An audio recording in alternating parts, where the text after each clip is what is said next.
Illustration. On Saturday morning Elizabeth and Mr. Collins met for breakfast a few minutes before the others appeared, and he took the opportunity of paying the parting civilities which he deemed indispensably necessary. "I know not, Miss Elizabeth," said he, "whether Mrs. Collins has yet expressed her sense of your kindness in coming to us, but I am very certain you will not leave the house without receiving her thanks for it. The favor of your company has been much felt, I assure you. We know how little there is to tempt anyone to our humble abode. Our plain manner of living, our small rooms, and few domestics, and the little we see of the world, must make Hunsford extremely dull to a young lady like yourself, but I hope you will believe us grateful for the condescension, and that we have done everything in our power to prevent you spending your time unpleasantly."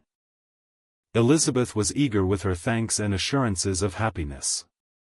She had spent 6 weeks with great enjoyment, and the pleasure of being with Charlotte, and the kind attention she had received, must make her feel the obliged. Mr. Collins was gratified, and with a more smiling solemnity replied, "It gives me the greatest pleasure to hear that you have passed your time not disagreeably. We have certainly done our best, and most fortunately having it in our power to introduce you to very superior society, and from our connection with Rosings, the frequent means of varying the humble home scene, I think we may flatter ourselves that your Hunsford visit cannot have been entirely irksome. Our situation with regard to Lady Catherine's family is, indeed, the sort of extraordinary advantage and blessing which few can boast. You see on what a footing we are. You see how continually we are engaged there. In truth, I must acknowledge, that, with all the disadvantages of this humble parsonage, I should not think anyone abiding in it an object of compassion, while they are sharers of our intimacy at Rosings." Words were insufficient for the elevation of his feelings, and he was obliged to walk about the room, while Elizabeth tried to unite civility and truth in a few short sentences. "You may, in fact, carry a very favorable report of us into Hertfordshire, my dear cousin. I flatter myself, at least, that you will be able to do so.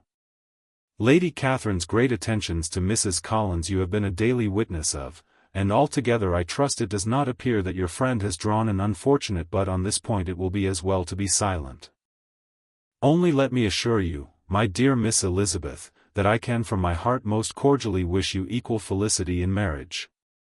My dear Charlotte and I have but one mind and one way of thinking.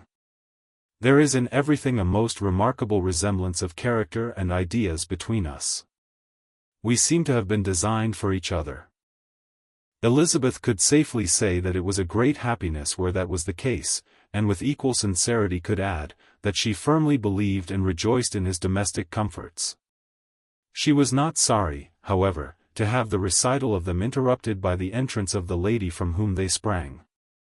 Poor Charlotte! It was melancholy to leave her to such society.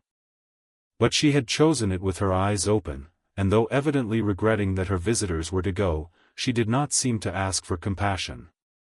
Her home and her housekeeping, her parish and her poultry, and all their dependent concerns, had not yet lost their charms.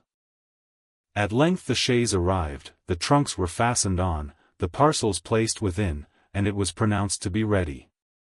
After an affectionate parting between the friends, Elizabeth was attended to the carriage by Mr. Collins, and as they walked down the garden, he was commissioning her with his best respects to all her family, not forgetting his thanks for the kindness he had received at Longbourn in the winter, and his compliments to Mr. and Mrs. Gardiner, though unknown. He then handed her in, Maria followed, and the door was on the point of being closed, when he suddenly reminded them, with some consternation, that they had hitherto forgotten to leave any message for the ladies of Rosings. Illustration. They had forgotten to leave any message. But, he added, you will of course wish to have your humble respects delivered to them, with your grateful thanks for their kindness to you while you have been here. Elizabeth made no objection, the door was then allowed to be shut, and the carriage drove off. Good gracious, cried Maria, after a few minutes' silence, it seems but a day or two since we first came.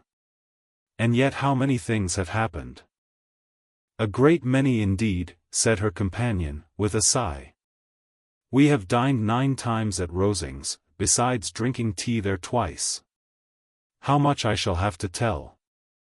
Elizabeth privately added, and how much I shall have to conceal.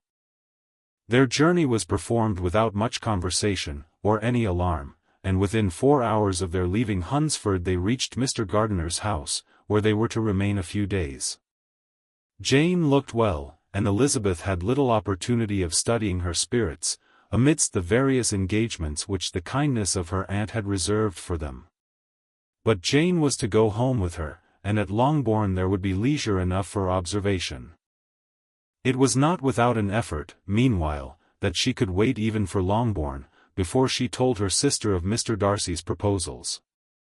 To know that she had the power of revealing what would so exceedingly astonish Jane, and must, at the same time, so highly gratify whatever of her own vanity she had not yet been able to reason away, was such a temptation to openness as nothing could have conquered, but the state of indecision in which she remained as to the extent of what she should communicate, and her fear, if she once entered on the subject, of being hurried into repeating something of Bingley, which might only grieve her sister further.